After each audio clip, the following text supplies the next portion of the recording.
Eu confesso que de ontem para hoje, eu fiquei tão indignado com o que eu vi numa declaração de uma socialite sobre a filha do ator Bruno Gagliasso e da Giovanna Ebanchi, que eu confesso que eu acordei a segunda-feira pensando em que Brasil a gente está. Que sociedade doente é essa que a gente está? E confesso que no começo a minha posição era de indignação, de raiva. Eu chego à conclusão que a gente tem que combater o ódio, e eu quero parabenizar o Bruno Gagliasso, que foi para a justiça e que postou ontem uma frase da Angela Davis. A Angela Davis dizia: numa sociedade racista, não basta apenas não ser racista.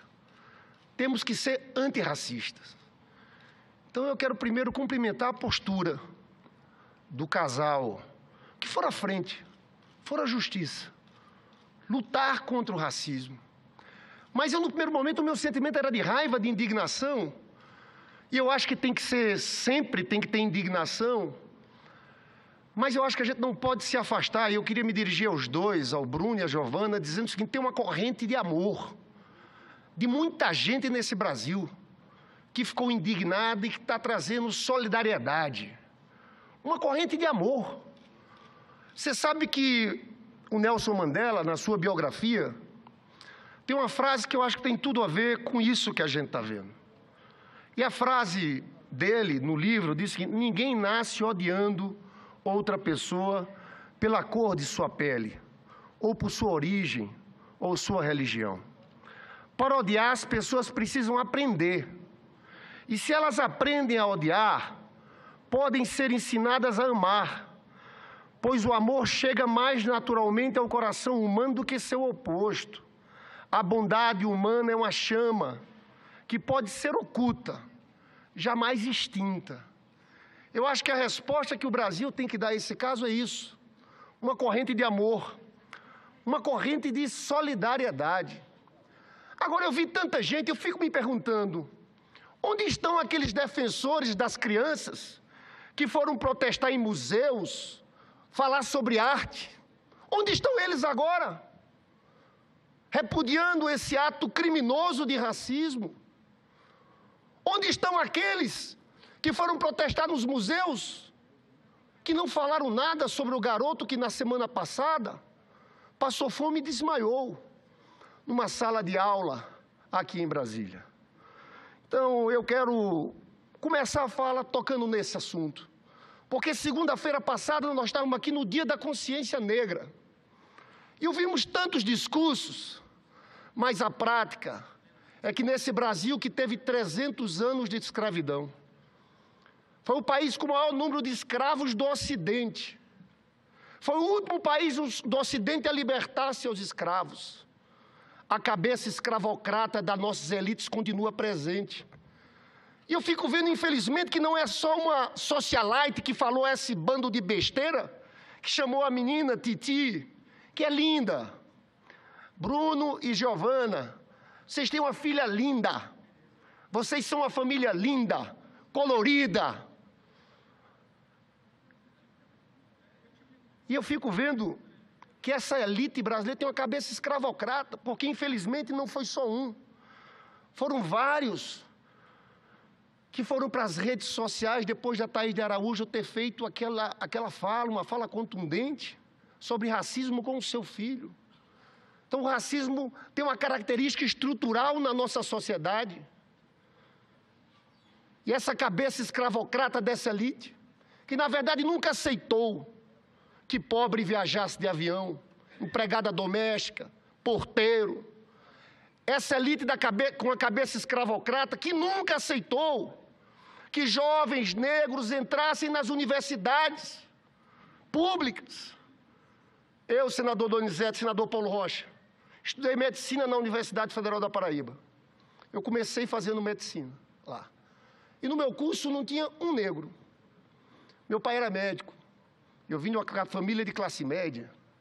não tinha um negro. Você sabe que foi uma luta para nesse Congresso Nacional. Se tem uma coisa que eu tenho orgulho de ter participado e ter votado e de ter ajudado, foi a constituição de uma política de cotas para as universidades públicas, que mudaram a cara das universidades públicas. Saiu um estudo recente dizendo que de 3 estudantes universitários, 2 são de classes D e E.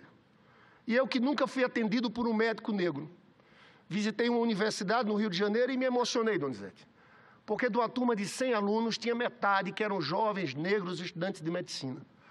E daqui a pouco a gente vai ter uma primeira geração de médicos negros, de engenheiros, claro, se esse governo não acabar com isso. E nós não vamos aceitar que acabe, porque isso é a base para a construção de uma grande democracia popular. Agora, se a reação desses setores que trabalham com o ódio é porque está surgindo uma coisa nova. Não tem nada tão forte nesse Brasil como o movimento das mulheres negras, com muita força, coletivos surgindo no Brasil inteiro.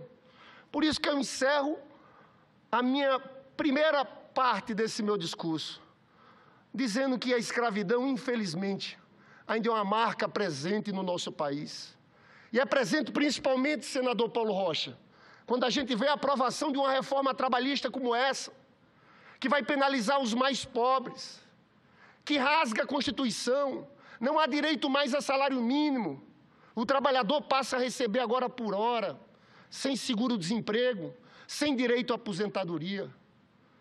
É a marca dessa sociedade escravocrata que ainda está presente em nosso país nesses dias. Mas minha solidariedade, meu abraço a Bruno e a Giovana, pela determinação de luta, de seguir em frente, de cobrar. Foi cometido um crime. Racismo é crime. E vocês estão de parabéns, eu não conheço. Conheço pela televisão. Mas quero dizer que não se abalem. Não se abalem. O ódio, a intolerância, nunca vai vencer o amor. E a frase que o Bruno Gagliasso postou ontem no Facebook é a frase que tem que ser ressaltada, da Angela Davis. Numa sociedade racista, não basta não ser racista, tem que ser antirracista. Senhor presidente, eu quero aqui hoje falar também sobre a reforma da Previdência. Porque esse governo que está aí, moribundo, impopular, com apenas 3% de aprovação da população brasileira, quer aprovar uma reforma da Previdência criminosa contra os trabalhadores. E está mentindo muito, gastando 100 milhões na televisão de propaganda, dizendo que está combatendo privilégios. Eu vou aqui explicar a vocês. Ele não está combatendo um privilégio sequer. É absurdo dizer que um professor universitário é culpado por uma crise ou um policial militar que trabalha aí em condições de dificuldade pelo país afora. Primeiro, dizer o seguinte, que nós vamos ter semanas decisivas. O governo fala em botar para votar a reforma da Previdência no próximo dia 6 de dezembro. Eu aqui para nós. Não acredito. Eles sabem da dificuldade de aprovar essa reforma, porque deputado e senador que votarem contra os trabalhadores, vão ter muita dificuldade de serem eleitos no próximo ano. E as centrais sindicais acabaram de chamar uma greve geral para o próximo dia 5. A ideia é parar tudo contra a reforma da Previdência. Amanhã, inclusive, vai ter uma mobilização dos servidores públicos federais aqui em Brasília. É uma mobilização contra o desmonte do serviço público, contra a reforma da Previdência e a reforma trabalhista. Tem uma medida provisória, senador Paulo Rocha, 805, que fala em congelamento de salários para o funcionalismo público e aumenta de 11% para 14% o percentual de contribuição previdenciária. Ou seja, voltamos à época do governo Fernando Henrique Cardoso, onde foram 8 anos sem aumento de salário para os servidores públicos. Só que agora é redução, porque eles congelam e aumentam a contribuição previdenciária. Quero falar da importância da decisão da Igreja Católica de distribuir santinhos com a cara dos deputados e senadores que votarem a favor dessa reforma da Previdência. Mas vamos lá. Eu quero aqui explicar didaticamente para você os principais pontos da reforma da Previdência. O primeiro é que o Temer, que se aposentou com 55 anos, ele quer elevar a idade mínima de aposentadoria para 65 anos homem, 62 anos mulheres. Senador Paulo Rocha, um trabalhador que começar a trabalhar com 16 anos, vai ter que trabalhar 49 anos até os 65 anos. Quando chegar lá, a idade mínima vai estar em 70, porque a idade mínima eles colocam 65 agora, mas vai subindo. Então, ele vai ter que trabalhar, quem começar a trabalhar com 16 anos, vai ter que trabalhar 54 anos para se aposentar aos 70. Quem entrou aos 18, vai ter que trabalhar 52 anos para se aposentar aos 70. Agora, os senhores sabem a expectativa de vida da população em alguns estados brasileiros? Pois bem, Maranhão e Alagoas, a expectativa de vida é de 66 anos. Ao estabelecer a cidade de 65, ele está impedindo que o trabalhador se aposente. Vou dar outro exemplo, estados do norte, Rondônia, Amazonas e Pará, a expectativa de vida é de 68 anos. Você sabe que no Brasil, a possibilidade de um trabalhador da classe C não chegar aos 65 anos é de 37%. Na Suécia, é de 13%. Mas não é só nos estados do Norte e Nordeste. Na verdade, aqui, a verdade é o seguinte, os mais pobres morrem antes. Por problemas, não tem um sistema de saúde que funcione adequado para ele, por várias questões. Eu vou dar um exemplo a vocês em São Paulo, que é o estado mais desenvolvido do país. Antes de entrar em São Paulo, com sua permissão, e tem a ver com Vossa Excelência, o pessoal que está em cima é seu conterrâneos. São o pessoal do curso de Direito da Universidade Federal da Paraíba. Opa, eu sou de João Pessoa. Sejam bem-vindos. Eu sou senador pelo Rio de Janeiro, mas eu tenho muito orgulho de ser paraibano, de ser de João Pessoa. Vocês são de qual universidade? Eu estudei Direito no Federal da Paraíba, depois de Medicina. Quero cumprimentar a todos. Vou dar outro exemplo para vocês. Cidade de São Paulo, eu estou falando da cidade de São Paulo. Nas regiões mais pobres, olha só, cidade de Tiradentes, sabe qual é a expectativa de vida? 53 anos. Anhanguera, 54 anos. É claro que nos bairros ricos deve ser 78, mas nos bairros mais pobres é esse. Jardim Ângela, 54 anos. Grajaú, 56 anos. Iguatemi, 57 anos. Então, senador Paulo Rocha, essa reforma da Previdência vai impossibilitar a aposentadoria do povo mais pobre. Mas na propaganda da televisão, o que é que eles dizem? Não, a proposta era de uma contribuição de 25 anos. Nós vamos reduzir para 15, de 25 anos. Vamos reduzir para 15 anos. Só que eles não falam o seguinte, se você contribui 15 anos, só recebe 60% do salário. Para você ganhar o salário na integralidade, você vai ter que trabalhar, sabe quanto tempo? 40 anos. E a gente sabe que no mercado de trabalho ninguém trabalha 40 anos consecutivos. Tem período que a pessoa fica desempregada, que não contribui. Aí ele fala dos privilégios, pois bem, eu vou dar o exemplo de uma professora. A professora hoje tem direito à aposentadoria especial. Os policiais também. No caso de um professor homem, 30 anos. Numa professora mulher, 25 anos. Digamos que a professora entra no magistério com 30 anos. Ela está com 50. Ela falta 5 anos para se aposentar. Sabe quanto tempo ela vai trabalhar mais, senador Paulo Rocha? Para ter que se aposentar com salário integral? Ela tem 50, ela teria que trabalhar mais 5. Ela vai ter que trabalhar agora mais 20. Porque para ter os 40 anos de contribuição, ela só vai se aposentar com salário integral aos 70 anos. Vou dar um exemplo de um policial também, que entrou com 30 anos. O policial entrou com 30 anos. Quando ele tem 55 anos, está faltando 5 anos para ele se aposentar. Sabe o que vai acontecer? Ele vai ter que trabalhar mais 15 anos, até os 70 anos, para ter aposentadoria integral. Então, Michel Temer, cadê o combate aos privilégios? Dos altos salários do Poder Legislativo, dos altos salários do Poder Judiciário? Os senhores sabem que tem desembargador nesse país ganhando mais de 100 mil reais. Eu mesmo apresentei um projeto aqui para diminuir salário de senador e deputado em 20%, mas não tramita. Eu fui relator de um projeto da senadora Gleisi. Aqui, não sei se todos sabiam, aqui tinha 14º e 15º salário. E a gente conseguiu acabar. Eu fui o relator desse projeto para ter só 13º, porque nenhum trabalhador tem 14º ou 15º.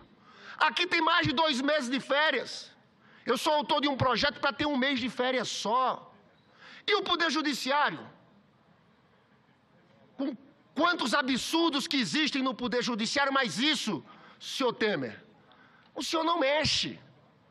O senhor só está mexendo nos trabalhadores que ganham 1, 2, 3 salários mínimos e nos servidores, nos funcionários públicos, como professores, como policiais, que são batalhadores e tinham que ser privilegiados.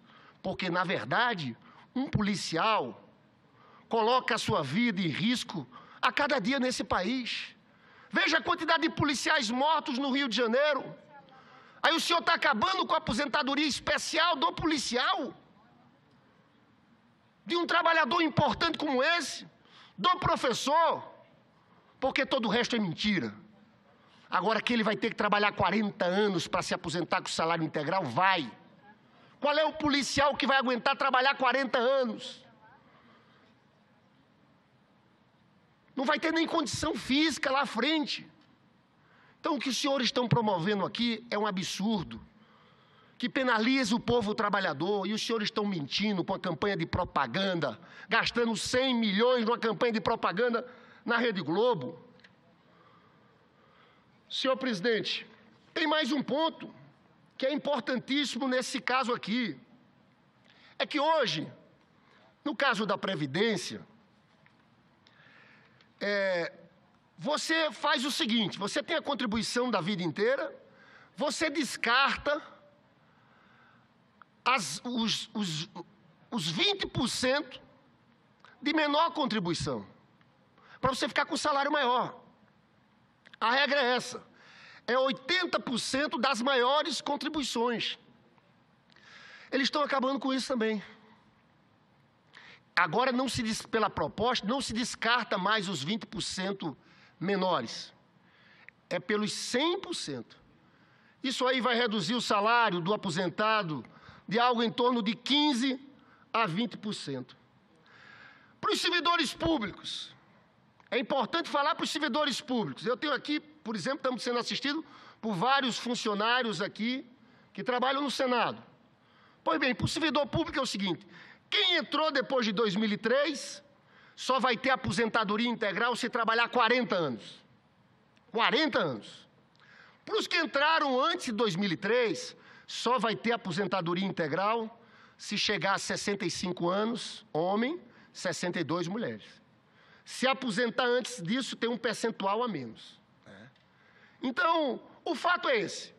Essa coisa de contribuição de 15%, isso aí significa receber um salário 60% da aposentadoria do que é o salário. É um corte grande. Um funcionário público que trabalhar 25 anos vai receber 70% do salário na aposentadoria. Então, todo o resto é conversa desse governo. Então, eles estão querendo dizer que é uma reforma palatável. Diminuímos o tempo de contribuição de 25 para 15. Conversa. Enrolação do governo.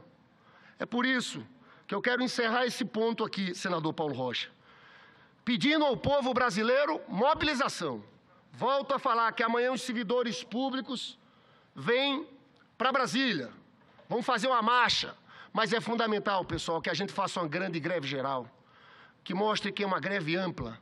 Na primeira greve desse ano, nós paramos esse país. E foi uma greve que o centro era a reforma da Previdência. E a gente conseguiu colocar muita gente nas ruas, em especial os professores.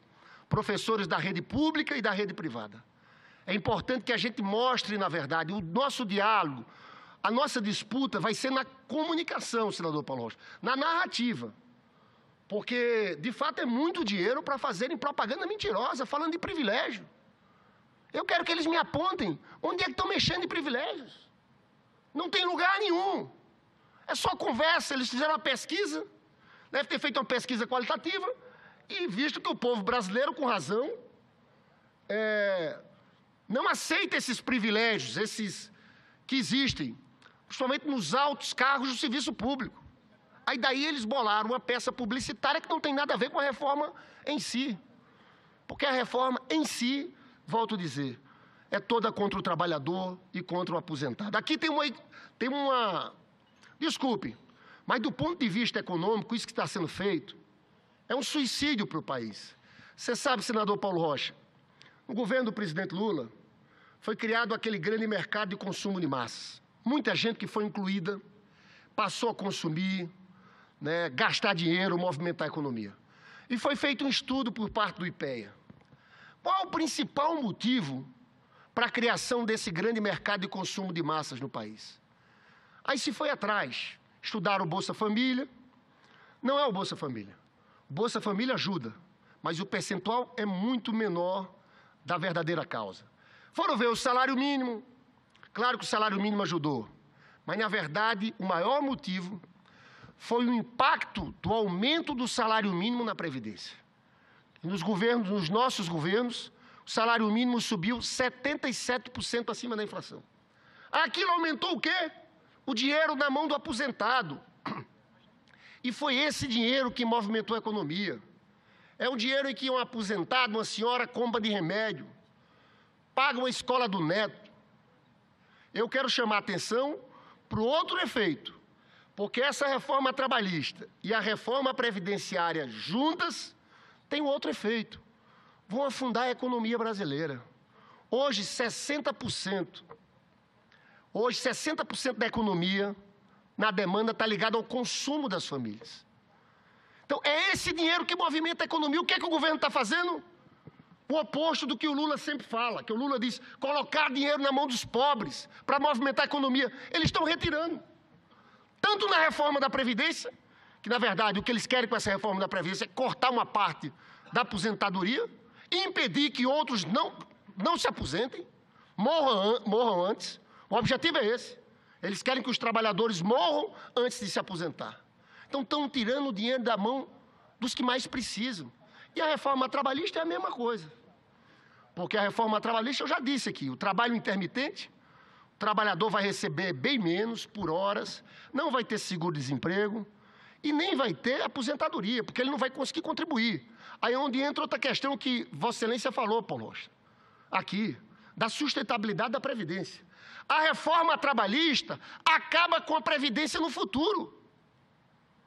Porque esse trabalhador intermitente que recebe por hora, ele não vai contribuir. Porque ele vai receber 200, 300 reais. Sabe o que ele teria que fazer todo mês? Pagar 180 reais, 187 reais para o INSS. E lá todo dia 20. Ele não vai fazer isso. Porque ele não ganha nenhum salário mínimo, ele vai conseguir gastar 187 pagando o INSS.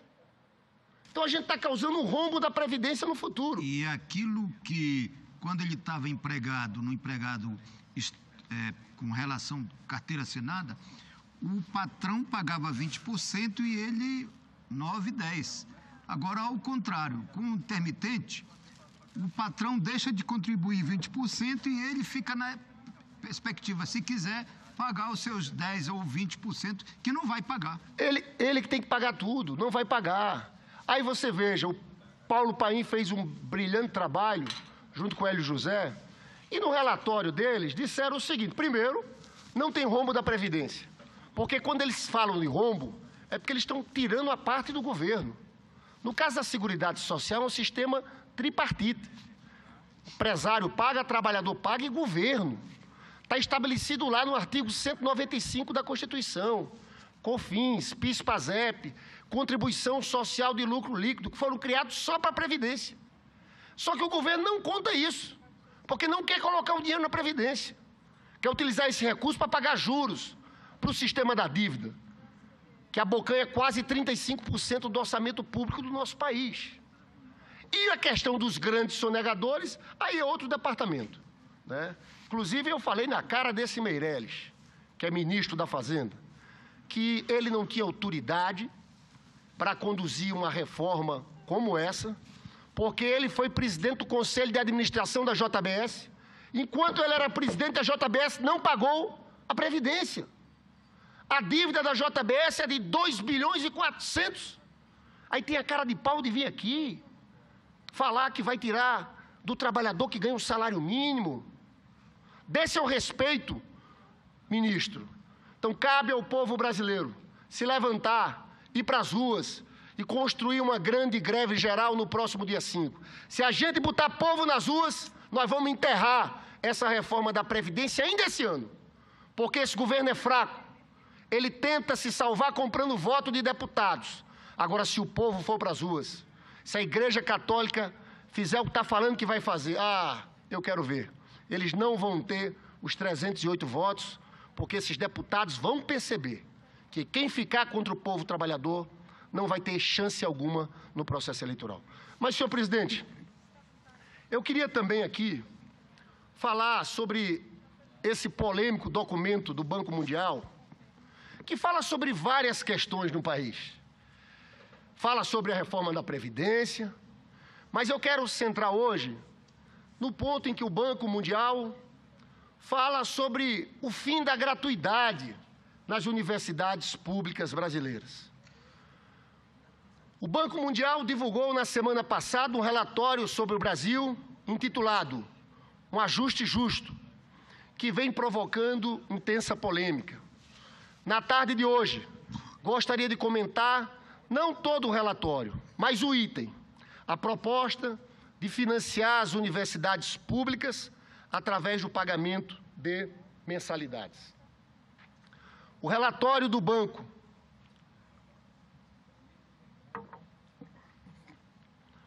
enuncia que as despesas com universidades federais equivalem ao subsídio regressivo à parcela mais rica da população brasileira. Diz o relatório, o governo federal gasta aproximadamente 0,7% do PIB com universidades federais. A análise de eficiência indica que aproximadamente 1/4 desse dinheiro é desperdiçado. Isso também, continua o documento, isso também se reflete no fato que os níveis de gasto por aluno nas universidades públicas são de 2 a 5 vezes maior que o gasto por aluno em universidades privadas. A limitação do financiamento a cada universidade, com base no número de estudantes, geraria uma economia de aproximadamente 0,3% do PIB, diz o documento. Continua o documento. Além disso, embora os estudantes das universidades federais não paguem por sua educação, mais de 65% destes pertencem aos 40% mais ricos da população. Após o citado relatório, buscarei mostrar, adiante, que seus argumentos são falaciosos e no limite da desonestidade intelectual. Em primeiro lugar, o perfil dos estudantes do ensino superior público não condiz com aquele apontado nesse relatório do Banco Mundial. Depois, os gastos do PIB com ensino superior estão entre os mais baixos, como veremos adiante, da América Latina. A proposta do Banco Mundial vem recebendo veemente repúdio da comunidade universitária. O Conselho Universitário da UFRJ publicou uma moção, quinta-feira, contra o documento do Banco Mundial. Faço questão de ler os 3 principais parágrafos da moção do Conselho Universitário da UFRJ. O Conselho Universitário da UFRJ manifesta extremada preocupação com as recomendações do recente documento do Banco Mundial, um ajuste justo, análise da eficiência e equidade do gasto público no Brasil, que apregoa o fim do princípio constitucional da gratuidade do ensino nas instituições de ensino superior pública, sob o argumento falacioso de diminuição das desigualdades, facilmente desmistificado pela observação do aprofundamento histórico das desigualdades na educação superior nos países onde esse ensino é pago. As recomendações ignoram as elevadas contribuições das universidades públicas para o desenvolvimento sociocultural do país, para o conhecimento científico, tecnológico, artístico e cultural como um direito humano fundamental, e ainda que os direitos sociais consagrados na Constituição Federal não são responsáveis pelos problemas fiscais. Aqui há que se dizer que são as universidades públicas que produzem a maior parte da ciência e tecnologia feitas aqui no país. O Brasil possui, continua o documento do Conselho Universitário da UFRJ, o Brasil possui inaceitável estrutura tributária regressiva, segue pagando juros e serviços da dívida nunca auditada, conforme estabelecido pela Constituição Federal, promove sistemática renúncia fiscal para os grandes grupos econômicos e não realiza a efetiva tributação sobre renda, propriedade e herança. O documento considera também o real perfil social dos estudantes das universidades federais. Atualmente, cerca de 70% dos estudantes possuem perfil PNAES, que estão ligados ao Plano Nacional de Assistência Estudantil, ou seja, são de baixa renda. Essa foi uma vitória, porque nós mudamos o perfil dos estudantes das universidades públicas, quando aprovamos a política de cotas, por exemplo, que está permitindo o filho do trabalhador entrar nessas universidades. Tal perfil seria excluído das universidades, caso as recomendações do Banco Mundial fossem adotadas. A questão da mudança de perfil socioeconômico dos estudantes das universidades federais, citado na nota da UFRJ, merece alguns complementos. Uma pesquisa do Fórum Nacional de Pró-Reitores de Assuntos Comunitários e Estudantis, publicadas em 2016, revela que em 2014, 51,4% dos estudantes de graduação nas universidades públicas federais pertenciam a família com renda bruta de até 3 salários mínimos. Pois bem, a cobrança de gratuidade vai expulsar essa parcela de jovens. O estudo do Fórum revela ainda que apenas 10,6% integravam famílias com renda bruta superior a 10 salários mínimos. Outra pesquisa, lançada no ano passado pela Associação Nacional de Dirigentes de Instituições Federais de Ensino Superior, ANDIFES, mostrou que a participação de estudantes de famílias cuja renda bruta está entre 9 e 10 salários mínimos caiu de 2010 a 2014 de 6,57% para 2,92%. As recomendações do Banco Mundial são mais preocupantes. Ensaiam nitidamente uma ofensiva sobre o ensino público e gratuito, quando se sabe que a Comissão de Educação da Câmara voltou a discutir o tema. Tem um projeto de um deputado que fala abertamente, estão querendo votar na Comissão de Educação, o fim da gratuidade nas universidades públicas federais. Rigorosamente no Brasil, a cooperação técnica e financeira do Banco Mundial ao setor educacional não é novidade. Data da primeira metade dos anos 70, conforme os pesquisadores Miriam Jorge Vardi e Sérgio Haddad, duas características são permanentes nestes quase 50 anos de cooperação do Banco Mundial. Primeiro, a prevalência da lógica financeira sobre a lógica social e educacional. Exatamente. Falácia de políticas que declaram o objetivo de elevação de qualidade do ensino, enquanto implementam a redução dos gastos públicos para a educação. Esses aqui mesmo, senador Paulo Rocha, defendiam a aprovação dessa emenda constitucional do teto dos gastos, que vai ser destruidora para a educação pública, para a saúde pública, para as políticas sociais no país. Essa emenda constitucional dos gastos, para os senhores terem uma ideia, quando o Lula entrou no Brasil, o orçamento do Ministério da Educação era 16 bi. Ele e a Dilma elevaram para 100 bi. Se essa emenda constitucional dos gastos estivesse valendo desde o primeiro dia do governo do presidente Lula, sabe para quanto tinha ido? Tinha ficado em 31 bi. Não tinha subido para 100 bi. O Lula não ia poder ter construído, porque antes do Lula chegar, tinha 140 escolas técnicas só no país. Ele e a Dilma fizeram 504. Hoje são 644.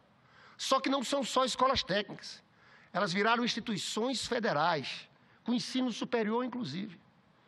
Com essa emenda constitucional dos gastos, eles não poderiam fazer isso. Universidades federais, nós tínhamos 143 campos. Foram construídos 175. Uma universidade lá na cidade que eu fui prefeito, Nova Iguaçu, a Universidade Rural. Mas essas políticas aqui não teriam acontecido se tivessem indicações como essa do Banco Mundial. Eu continuo. Talvez o documento mais famoso do Banco Mundial, a esse respeito, com essas políticas, com essa visão de não privilegiar a educação, ter a lógica financeira sempre na frente da lógica educacional, foi um documento Ensino Superior, as lições derivadas das experiências. Isso é de 1995. Nesse documento, já está consignada a proposta de cobrança de mensalidade das instituições públicas. A proposta de pagamento de mensalidades é totalmente despropositada por vários motivos. Em primeiro lugar, o Brasil precisa elevar os gastos em educação pública, ao invés de diminuí-los. Investimos atualmente cerca de 5% do PIB em educação pública, enquanto os países aqui da América Latina estão investindo algo em torno de 6%. Sobre as propostas de pagamento de mensalidades em universidades públicas, escreve Otaviano Helene, que é um educador, ex-presidente do INEP. A diferença entre os desembolsos por estudante no ensino superior e na educação básica pode levar algumas pessoas a imaginar que se estejam privilegiando uns em detrimento de outros, o que não é verdade. Continua Otaviano Helene. Segundo dados divulgados pela Unesco, na média mundial, cerca de 20% dos recursos públicos educacionais vão para o ensino superior, contra 17% registrado no Brasil. Na América do Sul, apenas o Peru e a Guiana dedicam recursos educacionais para o ensino superior inferiores ao Brasil. Então é uma falácia dizer que estamos gastando muito no ensino superior. De acordo com o último relatório da Organização para a Cooperação e Desenvolvimento Econômico, OCDE, lançado esse ano, no Brasil, são investidos por ano ao aluno do ensino superior público algo em torno de $3.400, enquanto no Chile são $4.300, na França, $9.800, na Alemanha, $12.800, Coreia do Sul, $8.150. E quando se tratam dos países nórdicos europeus, como Noruega e Dinamarca, o patamar fica acima de $20.000. Voltando ao texto do Otaviano Helene, ele diz o seguinte: um mito que atrapalha o entendimento sobre o que ocorre no financiamento da educação superior pública nos demais países é a suposição que ela seja paga, em grande parte, pelos estudantes. Embora, na média mundial, parte dos custos da educação superior seja bancada pelas pessoas, é necessário observar que essas despesas incluem aquelas feitas em instituições privadas. Embora haja exceções, recursos privados em instituições públicas são pequenos. Nas universidades europeias, por exemplo, quando não nulos, os custos cobertos pelos estudantes não ultrapassam 1 ou 2% da renda per capita do país, valor compensado pelas facilidades oferecidas na forma de alimentação, transporte, etc. Concluo, senhor presidente, dizendo o seguinte: embora, evidentemente, o Banco Mundial esteja longe de constituir uma unidade compacta, não há dúvida que a orientação, principalmente a relativa à educação, seja neoliberal. Nesse aspecto, vale observar, por exemplo, que a Unesco, partindo das mesmas categorias do Banco Mundial, chega a conclusões totalmente opostas na crítica da realidade que os países têm implementado programas de ajuste econômico também na área da educação. Diz a Unesco que isso não significa melhora da qualidade da educação. Por lições da experiência própria, definitivamente, o Banco Mundial é um conselheiro que não serve ao povo nem à juventude brasileira. Eu concluo essa parte, senhor presidente, dizendo o seguinte: eu fui presidente da União Nacional dos Estudantes. Eu acho que o movimento estudantil brasileiro tem que levar a sério essa preocupação com o fim da gratuidade das universidades públicas. Esse governo Temer, eles estão aplicando um conjunto de receituário neoliberal com toda a força, tudo ao mesmo tempo agora. O ataque às universidades públicas é um fato. O orçamento das universidades no próximo ano vai ter um corte de 35%. Eu não sei como as universidades vão se manter. Um ataque aos servidores das universidades, que vão ter esse ano redução do salário. Porque, volto a falar, a MP 805 congela os salários e aumenta a contribuição previdenciária de 11% para 14%. Esse projeto está tramitando na Câmara dos Deputados. Está lá na Comissão de Educação. Eu acho que o movimento estudantil brasileiro tem que mergulhar numa campanha em defesa da universidade pública e gratuita. Dizer em alto e bom som que os estudantes não aceitam o fim da gratuidade. O que eles querem é novamente uma universidade pública elitizada. O que eles querem é afastar os filhos dos trabalhadores dessas nossas universidades, que foi uma conquista. Conquista, inclusive, dos nossos governos. E uma conquista da aprovação aqui, nesse parlamento, da política de cotas. Senador Paulo Rocha, eu sei que já estou falando aqui há bastante tempo. Eu só quero trazer o último assunto. Eu fiquei espantado no dia de ontem, quando o jornal Folha de São Paulo trouxe uma matéria dizendo que os procuradores da Lava Jato só aceitam fechar o acordo com Andrade Gutierrez se Andrade Gutierrez colocar lá a Game Corp e o filho do Lula. Senão, não aceitam. Gente, é mais um episódio dessa perseguição impressionante contra o presidente Lula. Isso não é a primeira vez que acontece. Nós já tivemos 2 casos assim. Primeiro a delação do Palocci e do Léo Pinheiro da OAS. Os caras deram delação e não envolviam o Lula. Disse, não vale, continua preso. O que os dois fizeram? Mudaram a delação. Agora veja bem, quem está falando isso não é o jornal do PT, não é o Facebook meu, da senadora Gleisi, Paulo Pimenta. É o jornal Folha de São Paulo, que conversou com membros da Lava Jato. Isso é espantoso. Eu não sei aonde eles vão parar com essa perseguição ao presidente Lula. Agora há pouco, os advogados do presidente Lula entraram pedindo a inocência da Marisa Letícia nesse processo todo. Eles, numa mistura de maldade, disseram que isso não vinha ao caso. Deixaram para lá, senador Paulo Rocha. Eu tenho para mim, a Marisa morreu fruto desse processo todo, ela não aguentou.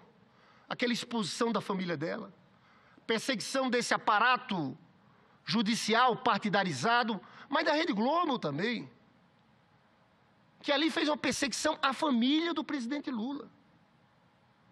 E esse pessoal todo, eles acham o seguinte, eles tinham um plano. Eles tinham um plano.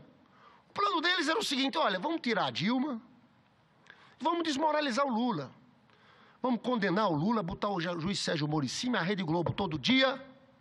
E aí o plano deles era o seguinte, 2 anos, em 2018 eles elegiam Aécio Neves, ou um candidato do PSDB à presidência da República. Eles faziam um jogo sujo agora, porque esse programa que eles estão querendo implantar, de privatizações, reforma trabalhista, reforma previdenciária. Nenhum presidente eleito conseguiria fazer isso. Porque ninguém ia ser eleito dizendo, olha, eu vou tirar seu direito, eu vou aumentar a idade mínima, eu vou criar a figura desse trabalhador intermitente, você não vai ter mais o direito ao salário mínimo, ninguém.